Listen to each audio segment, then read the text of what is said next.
Hi friends, இன்றைக்கி நம்ம ஒரு சூப்பரான மட்டன் பிரியாணி ஒன்று செய்ய போகிறோம். வாங்க எப்படி செய்யுதுன்னு பார்த்துடலாம்.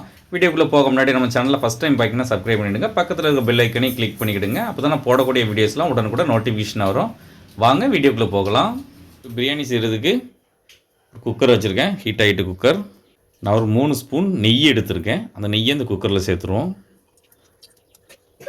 அதே மாதிரி ஒரு 3 ஸ்பூன் எண்ணெய் எடுத்திருக்கேன், ஆயில். அதையும் இதில் சேர்த்துப்போம். இப்போ நெய்யும் ஆயிலும் நல்லா ஹீட் ஆகிட்டு இப்போ நான் கொஞ்சம் பட்டை, கொஞ்சம் கல்பாசி, கொஞ்சம் அன்னாச்சிப்பூ, கொஞ்சம் ஜாதிபத்திரி, 4 ஏலக்காய் இவ்வளோ எடுத்துருக்கேன். இப்போ இது எல்லாத்தையுமே இதில் சேர்த்துருவோம். இதை லைட்டாக வதக்கி விட்டுக்கலாம். இது நல்லா வதக்கி விட்டாச்சு. இப்போ நான் ஒரு 2 பெரிய வெங்காயத்தை நீள நீளமாக கட் பண்ணி வச்சுருக்கேன். அதை மட்டும் சேர்த்துப்போம். இந்த வெங்காயத்தை லைட்டாக வதக்கி விட்டுக்கலாம். இந்த அளவுக்கு வதக்கிட்டோம். இப்போ கொஞ்சம் கொத்தமல்லி இலை, கொஞ்சம் புதினா, கொஞ்சம் ரம்பை இலை, ஒரு 4 பச்சை மிளகாய் இவ்வளோத்தையும் சேர்த்துருக்கேன். இதையும் நல்லா வதக்கிடுவோம். இந்த அளவுக்கு நல்லா வதக்கிட்டோம். நான் ஒரு 2.5 ஸ்பூன் இஞ்சி பூண்டு பேஸ்ட் எடுத்திருக்கேன். அதை இதில் சேர்த்துப்போம். இதை நல்லா வதக்கி விட்டுடலாம். இப்போ நம்ம இந்த அளவுக்கு இஞ்சி பூண்டு பேஸ்ட்லேயும் நல்லா பச்சை வாசனை போகிற அளவுக்கு வதக்கிட்டோம். இப்போ நம்ம இறைச்சி சேர்த்துப்போம். நான் இறைச்சி 1/2 கிலோ எடுத்திருக்கேன். இதை சேர்த்து இதையும் சேர்த்து நல்லா வதக்கி விட்டுருவோம். இந்த அளவுக்கு இறைச்சி நல்லா வதக்கிட்டோம். இப்போ நான் ஒரு 2 தக்காளி இப்படி பெருசாக கட் பண்ணி வச்சுருக்கேன், கொஞ்சம் பெரிய தக்காளி. அதையும் இதில் சேர்த்து நல்லா வதக்கி விட்டுருவோம். இந்தளவு வதக்கி விட்டேன் தக்காளியையும். இப்போ நான் ஒரு 1.5 ஸ்பூன் வத்தல் தூள் எடுத்திருக்கேன். நீங்கள் உங்களுக்கு காரத்துக்கு தகுந்த மாதிரி சேர்த்துக்கிடுங்க. நான் 1/2 கிலோ இறைச்சி, 1/2 கிலோ அரிசி போட்டு செய்ய போகிறேன். அப்படின்னா 1.5 ஸ்பூன் எடுத்திருக்கேன். ஒரு 2.5 ஸ்பூன் அளவுக்கு தயிர் எடுத்திருக்கேன். அதையும் இதில் சேர்த்துப்போம். தேவையான அளவு உப்பு, அதையும் சேர்த்துப்போம். இப்போ நல்லா மிக்ஸ் பண்ணி விட்டுருவோம். கறியை இந்த அளவுக்கு நல்லா வதக்கி விட்டோம். நான் இப்போ இந்த அளவுக்கு, இந்த உலக்கு அளவுக்கு 1 உலக்கு அரிசி எடுத்திருக்கேன்.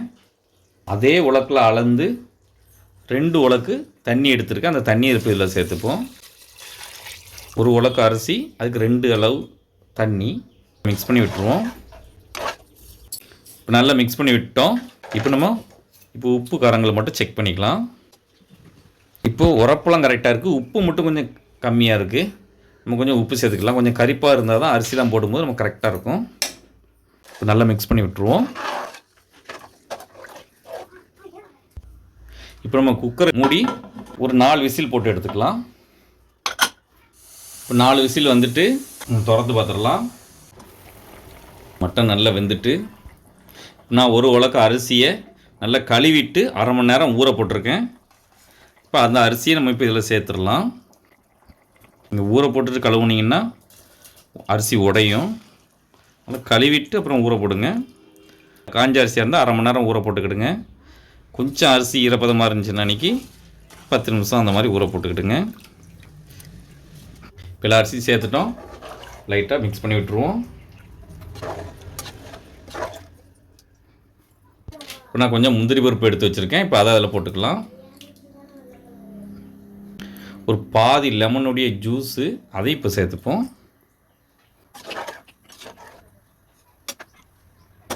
இப்போ குக்கரை மூடி 2 விசில் போட்டு எடுத்துக்கலாம். 2 விசில் வரட்டு.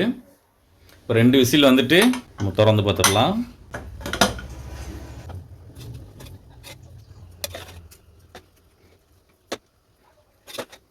நல்லா வந்து ரெடி ஆகிட்டு எல்லாமே நம்ம எடுத்து வச்சிடலாம். இப்போ மேலே 2 கொத்தமல்லி எல்லாம் போட்டுக்கலாம். இப்போ நம்ம பிரியாணிக்கு தயிர் வெங்காயம் ரெடி பண்ணிக்கலாம். நான் இப்படி வெங்காயத்தை அப்படி ரவுண்ட் ரவுண்டாக கட் பண்ணி வச்சுருக்கேன். இப்போ அதில் 2 ஸ்பூன் தயிர் ஊற்றிக்கலாம். இப்போ அதில் ஒரு 1/2 ஸ்பூன் வத்தல் தூள் போட்டுக்கலாம். நான் அந்த வெங்காயத்தை எவ்வளோ நேரம் ஃப்ரீசரில் வச்சு எடுத்துருந்தேன். வெட்டி அதில் 2 மிளகாவை இப்படி வெட்டி வச்சுருக்கேன். அதையும் இதில் சேர்த்துக்கலாம். கொஞ்சமாக இதுக்கு உப்பு சேர்த்துக்கலாம். கொஞ்சம் கொத்தமல்லி எல்லாம் போட்டுக்கலாம். இப்போ நல்லா மிக்ஸ் பண்ணி விட்டுருவோம். இப்போ நல்லா மிக்ஸ் பண்ணிட்டோம். இதை எடுத்து வச்சிடலாம். அப்புறமா பிளேட்டில் பிரியாணி எடுத்து வச்சிடலாம். இப்போ நம்மளுடைய சுவையான பிரியாணியை எடுத்து வச்சிட்டோம். பிரியாணிக்கு இந்த வெங்காயம் ரொம்ப சூப்பராக இருக்கும். நம்ம இப்பவும் தயிர் வெங்காயம் வேறு மாதிரி சாப்பிடுவோம். இதை சாப்பிட்டு பாருங்கள், செம்ம டேஸ்ட்டாக இருக்கும். பிரியாணிக்கு அவிச்ச முட்டை இல்லாமல் இருந்தால் எப்படி இருக்கும், அதனால் அவிச்ச முட்டையும் வச்சுட்டேன். இப்போ நம்மளுடைய சுவையான பிரியாணி ரெடி ஆகிட்டு, நீங்களும் இந்த மாதிரி ஒரு ட்ரிப் வீட்டில் ட்ரை பண்ணி பாருங்கள். எப்படி இருந்துச்சுன்னு கமெண்ட்டில் சொல்லுங்கள். இந்த வீடியோ பிடிச்சிருந்தால் லைக் பண்ணுங்கள், உங்கள் ஃப்ரெண்ட்ஸ் அண்ட் ஃபேமிலிக்கு ஷேர் பண்ணுங்கள். இதை போல் நிறைய வீடியோஸ் பார்க்க மறக்காம நம்ம சேனலுக்கு சப்ஸ்கிரைப் பண்ணிக்கிடுங்க. நம்ம சேனலில் ஏற்கனவே பிரியாணி ரெசிபி போட்டிருக்கோம், அதோடைய லிங்க் டிஸ்கிரிப்ஷனில் கொடுக்க, மறக்காமல் செக் பண்ணி பாருங்கள்.